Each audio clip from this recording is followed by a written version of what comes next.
আসসালামু আলাইকুম। আপনার অজান্তে আপনার ফোনের ছবি, ভিডিও ডিলিট হয়ে গেছে? চিন্তার কোনো কারণ নেই। আপনি চাইলে খুব সহজেই আপনার ডিলিট হওয়া ছবি, ভিডিওগুলো ফেরত আনতে পারবেন। তো চলুন দেখিয়ে দিচ্ছি। তার আগে আমাদের পেজটি ফলো করে রাখুন আর ভিডিওটি সেভ করে রাখুন। এই কাজটি করার জন্য ফার্স্ট অফ অল আপনি চলে যাবেন আপনার ফোনের প্লে স্টোরে।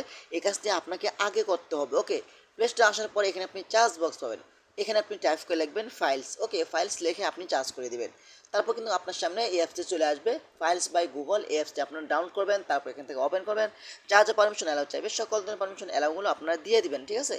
আপনারা যারা নতুন, আপনার সামনে এমন একটি অপশন শো হবে, আপনি কী করবেন, উপর থেকে থ্রি লাইন আইকনের উপরে ক্লিক করবেন। তারপর এখান থেকে সেটিংস অপশন উপরে ক্লিক করবেন। তারপর একটু নিচে আসবেন, আসার পরে এখান থেকে শো হাইডেন ফাইলস, এটা কিন্তু আপনাদের অফ থাকবে, এটা আপনারা অন করে দিবেন। বাস, এটা অন করে দেওয়ার পরে কিন্তু আপনার ডিলিট হওয়া ছবিগুলো ফেরত আনতে পারবেন। ওকে, এটা অন করে দেওয়ার পরে কিন্তু আপনি কী করবেন, একটু সাইডে আসবেন, একটু ব্যাগে চলে আসবেন। ব্যাগে চলে আসার পরে কিন্তু আপনি কী করবেন, নিচে পাবেন স্টোরেজ, এখানে আপনি ক্লিক করবেন। এখানে ক্লিক করার পরে কিন্তু আপনি একটু নিচে আসবেন, আসার পরে কিন্তু এখানে একটি অপশন পাবেন, সেটা হলো পিকচার। আপনি পিকচার অপশন উপরে ক্লিক করবেন। তারপর এখান থেকে থাম্বনেইল অপশন উপরে ক্লিক করলে কিন্তু আপনার ডিলিট হওয়া ছবি, ভিডিওগুলো এখানে খুব সহজে আপনি দেখতে পাবেন। তো আশা করি ভিডিওটা শেয়ার করে দেবেন এবং আমাদের পেজটি ফলো করতে পারেন। ধন্যবাদ সবাইকে। আসসালামু আলাইকুম।